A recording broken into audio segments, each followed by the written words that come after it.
new character, one Captain Rios. He ain't your old school daddy sort of Captain Cam. That's right. This is not your Captain Pike. He is seeing blood and brains splattered on bulkheads, and like he's pulling shrapnel out of his shoulder and not smoking a care cigars. in the world. Yeah. So Cam, we're introduced to him in episode 3. What was your first remark as we watched this episode together a few moments ago? He looks like Wolverine. I mean, much. he's sitting there with the shrapnel on his shoulder.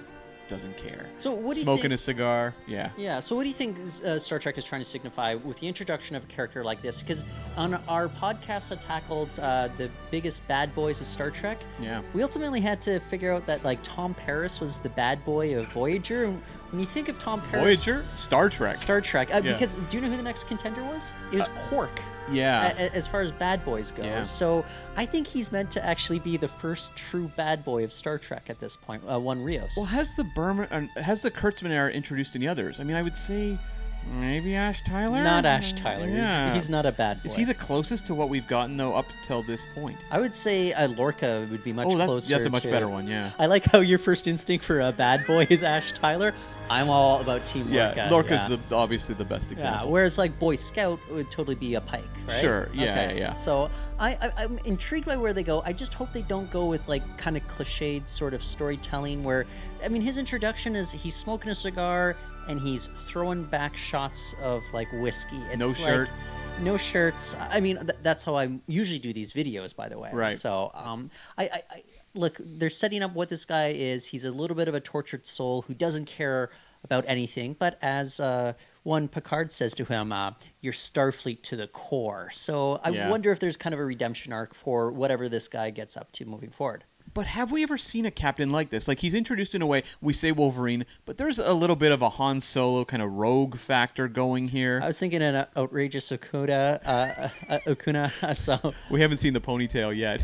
He tucked it in under his shirt. Yeah, I'm going to grow a rat's tail just in his honor, though. So. But, I mean, have we seen a captain like this? I mean, especially one that has a really prominent role on a show.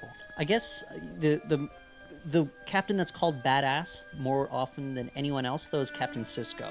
Yeah. I wouldn't call Sisko a bad boy, though. And I like how we like to have the exact difference between badass and bad boy. This is what our YouTube channel is all about now. That's right, but yeah. You're right. We haven't seen a captain quite like this before. Unless you say Okona. I mean, I guess if that guy's on a captain ship, maybe. But even that had that sort of sanded down edges, like 90s, I guess that's 80s at that point, late 80s syndicated TV badassery.